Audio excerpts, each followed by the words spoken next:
Good evening बच्चों। देखो बच्चों, अपने इतिहास में अंतिम चैप्टर अर्थात 15वां चैप्टर पढ़ रहे थे, संविधान निर्माण वाला। ठीक है, और इस चैप्टर की अपने 2 क्लास हो चुकी है। आज इस चैप्टर की अपने अंतिम क्लास है। कहने का मतलब ये है कि आज आपका ये सिलेबस कंप्लीट हो जाएगा, ये चैप्टर भी आज आपका कंप्लीट हो जाएगा। ओनली 2 चैप्टर अपने इस चैप्टर के बाकी है, दोनों चैप्टर में आज आपको क्लियर करा दूंगा। ओके, तो स्टार्ट करते हैं भैया। सबसे पहले अपने राष्ट्र की भाषा। देखो, अपने जब भारत का संविधान बन रहा था, ठीक है, जब संविधान बन रहा था तब कई समस्याएं आई थी कि कौन कौन से अधिकारों को ले, अल्पसंख्यकों को किस प्रकार से दर्जा दिया जाए, भाषा कौन सी हो। तो इस भाषा के ऊपर भी एक प्रकार से आपस में विरोध होने लग गया। कुछ लोग चाह रहे थे कि उर्दू को राजभाषा बनाया जाए, कुछ हिंदी को चाह रहे थे, कुछ तमिल को, कुछ फारसी को, मतलब अलग अलग लोगों की अलग अलग राय थी। तो इसी के ऊपर अपने चर्चा करते हैं। देखो, सबसे पहले बात करते हैं भैया, राजभाषा के लिए हिंदी की हिमायत जो है, मतलब किन किन लोगों ने ये कहा कि हाँ, संविधान की राजभाषा या अपने देश की राजभाषा जो है, राष्ट्रभाषा जो है, वो कौन सी होनी चाहिए? हिंदी होनी चाहिए। इसके लिए हिमायत किन किन लोगों ने की थी? देखो, सब लोगों की अलग अलग राय थी। मतलब कुछ लोग चाहते थे हिंदी को बनाया जाए, कुछ लोग चाहते थे हिंदी को नहीं अंग्रेजी बनाई जाए, कुछ लोग चाहते थे उर्दू को बनाया जाए। सभी लोगों की जो राय थी वो किस प्रकार की थी? राष्ट्रभाषा को लेकर अलग अलग थी। जैसे अपने स्कूल में नहीं होता क्या, अपने क्लास में अगर किसी को मॉनिटर बनाते हैं तो सबकी राय अलग अलग होती है। हाँ गुरुजी इसको बना दो, हाँ इसको बना दो, हाँ इसको बना दो। जब मनमुटाव हो जाता है तब क्या होता है कि टीचर जो है वो अपनी पसंद से बनाता है या वोटिंग करवाता है। ठीक है, तो ऐसा ही यहां पर हुआ। देखो, सब लोगों की अलग अलग राय थी। महात्मा गांधी जो थे, इन्होंने कहा था कि भाषा जो है वो ऐसी होनी चाहिए जिसे सभी लोग आसानी से क्या कर सके, बोल सके और समझ सके। मतलब राष्ट्रभाषा के लिए महात्मा गांधी ने क्या हुआ, महात्मा गांधी ने यह कहा कि राष्ट्रभाषा ऐसी होनी चाहिए जो आसानी से लोगों के समझ में आ सके, जिसको आसानी से लोग बोल सके, वो राष्ट्रभाषा होनी चाहिए अपने भारत की। ध्यान रखना, एक कथन पूछ सकते हैं आपको कि यह कथन किसका है, कि राष्ट्रभाषा ऐसी होनी चाहिए जिसे आसानी से लोग बोल सके और समझ सके। तो किसने कहा था? महात्मा गांधी ने। देखो, 1930 का जो दशक है, 1900, यहाँ पे देखो भैया, यहाँ पे मैंने कई जगह ब्लू पेन से टिक कर रखा है। ये ब्लू पेन से टिक का मतलब आप समझ रहे हो, ये क्वेश्चन आपकी बोर्ड एग्जाम में पूछे जा चुके हैं। 1930 के दशक तक भैया जो कांग्रेस थी, उस कांग्रेस ने मान लिया कि राष्ट्रभाषा जो है वो कौन सी होगी? हिंदुस्तानी होगी। 1930 का दशक मतलब 1930 से लेकर 1940 की साल के बीच में भैया कांग्रेस ने भी एक्सेप्ट कर लिया कि अपने जो राष्ट्रभाषा होगी, अपने भारत की जो राष्ट्रभाषा होगी वो कौन सी होगी? हिंदुस्तानी होगी। और हिंदुस्तानी भैया कितनी भाषाओं का मिश्रण था? कितनी भाषाओं से मिलकर बनी थी? 2 भाषाओं से मिलकर बनी थी, हिंदी और उर्दू। ठीक है, आगे देखो, हिंदुस्तानी होगी। हिंदुस्तानी भैया हिंदी प्लस उर्दू, इन 2 भाषाओं का क्या था? ये मिश्रण था। मतलब उर्दू प्लस हिंदी को मिलाकर क्या बनी थी? हिंदुस्तानी बनी थी। यह भाषा कौन सी भाषा भैया? हिंदुस्तानी। यह बहुत बड़े हिस्से में बोली जाने वाली एक साझा भाषा थी।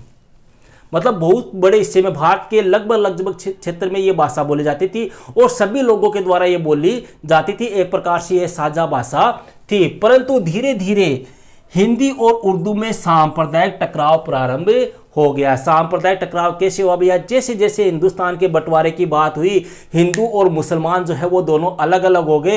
हिंदू जो है वो हिंदी का पक्ष लेने लगे और मुसलमान जो है वो कौन सी भाषा का पक्ष लेने लग गए? उर्दू का पक्ष लेने लग गए।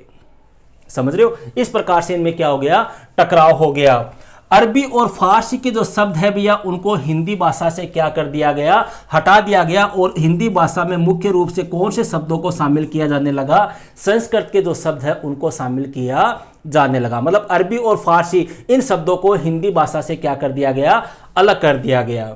इसी के साथ ही भैया दूसरी ओर उर्दू जो है, उस उर्दू और फारसी भाषा में क्या आ रही थी? करीबी आ रही थी। मतलब उर्दू जो है उसमें कौन सी भाषा के शब्द शामिल होने लग गए? फारसी भाषा को उसमें शामिल करने लग गए। मतलब पहले तो बात क्या हुई थी कि हिंदुस्तानी भाषा रहेगी, फिर दोनों में टकराव हो गया, सांप्रदायिक तनाव हो गया भारत में। हिंदी अलग हो गई, उर्दू अलग हो गई। हिंदी ने किसकी तरफ झुकाव कर लिया? संस्कृत की तरफ कर लिया। उर्दू ने किसकी तरफ झुकाव कर लिया? फारसी की तरफ कर लिया।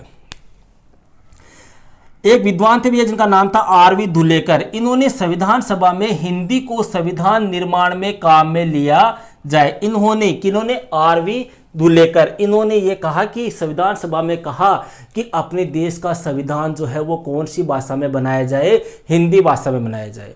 अब देखो यहाँ पर आपको क्वेश्चन पूछ ले कि निम्न में से किसने कहा कि संविधान जो है वो हिंदी भाषा में बनाया जाए, तो किसने कहा था? आर.वी. दुलेकर। ठीक है, नाम ध्यान रखना आपको।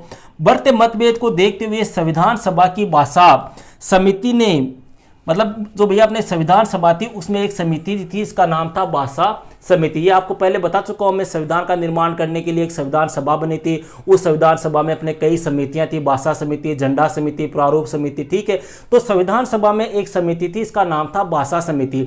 इसने देखा कि राष्ट्रभाषा कौन सी हो, इसके लिए क्या चल रहा है, एक प्रकार से मनमुटाव चल रहा है, इसलिए इसने एक बीच का रास्ता निकाला। और वह रास्ता क्या निकाला? इसने कहा कि हिंदी को राष्ट्रभाषा के स्थान पे भारत की क्या बना दी जाए? राजभाषा घोषित कर दी जाए। इसलिए ध्यान रखना भैया, हिंदी हमारे देश की राष्ट्रभाषा नहीं है। कई बार बच्चों से पूछ लेते हैं हमारे देश की राष्ट्रभाषा कौन सी है, बच्चे बोलते हैं हिंदी। नहीं, हिंदी हमारे देश की राजभाषा है, हमारे देश की राष्ट्रभाषा कोई भी नहीं है। ना तो हमारे देश का कोई राष्ट्रीय धर्म है और ना ही हमारे देश की कोई राष्ट्रीय भाषा है। यहाँ पर सभी धर्मों को, सभी भाषाओं को एक प्रकार से क्या दी गई है? मान्यता दी गई है। व्यक्ति अपनी स्वेच्छा के अनुसार, अपनी इच्छा के अनुसार किसी भाषा को बोल सकता है, या किसी प्रकार का कोई भेदभाव नहीं किया जाता। तथा प्रारंभ के जो 15 साल है, ये भी आपको ध्यान रखना भैया, तथा प्रारंभ के 15 साल में जो सरकारी कार्य होगा वह कौन सी भाषा में होगा? अंग्रेजी भाषा में होगा। यह भी एक प्रावधान किया गया कि देश आज़ाद हो जाएगा, आज़ादी के बाद भैया स्टार्टिंग के जो 15 साल है, उन 15 साल में जितना भी राजकाज का कार्य होगा वो कौन सी भाषा में होगा? अपने अंग्रेजी भाषा में होगा। ठीक है, लेकिन प्रांतों को क्षेत्रीय भाषा चुनने का अधिकार दिया। यह कहा गया कि जो कार्य होगा वो तो कौन सी भाषा में होगा? अंग्रेजी भाषा में होगा, लेकिन जो विभिन्न प्रांत है वो अपनी इच्छा के अनुसार वहां पर बोले जाने वाली भाषा को चुन सकते हैं। समझ रहे हो? जैसे मान लो पंजाब के लोग हैं, वह कौन सी भाषा? पंजाबी। हरियाणा के हरियाणवी, अपने तमिलनाडु के है तमिल भाषा। ठीक है, तो ये जो क्षेत्रीय प्रांत है वो अपनी इच्छा के अनुसार अपनी कोई भी भाषा को चुनने के लिए क्या थे? स्वतंत्र थे। क्लियर है? अब बात करते हैं भैया वर्चस्व का भय। अब हिंदी को राजभाषा घोषित कर दिया, अब वर्चस्व का भय कायम हो गया। कुछ लोगों ने विरोध किया, कुछ लोगों ने कहा कि तमिल का वर्चस्व है, तमिल को राजभाषा लागू करना चाहिए। किसी ने कहा कि यह गलत है, किसी ने कहा सही है। इस प्रकार से कई व्यक्तियों के अपने यहाँ पर कथन आएंगे, उनको आपको ध्यान रखना है। देखो, राजभाषा का दर्जा देने के साथ ही भैया भारत में क्या हो गया? विरोध प्रारंभ हो गया कि हिंदी को राजभाषा का दर्जा नहीं दिया जाए। क्यों? क्योंकि अलग अलग लोगों की क्या राय थी? अलग अलग राय थी। देखो, पहला नाम आता है भैया दुर्गाबाई। ध्यान रखना, कहाँ की थी? ये मद्रास की थी। ठीक है, इन्होंने कहा कि दक्षिण में हिंदी का क्या हो रहा है? विरोध बहुत ज्यादा है, लेकिन फिर भी गांधी जी के आह्वान का हम क्या करते हैं? पालन करते रहेंगे।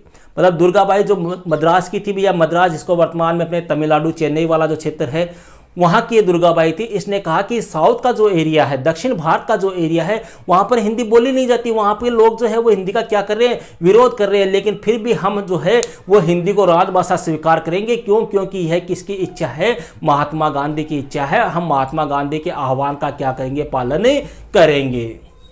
दुर्गाबाई ने भैया दक्षिण भारत में हिंदी का प्रचार प्रसार किया, हिंदी के स्कूल खोले और हिंदी में ही क्या लगवाई?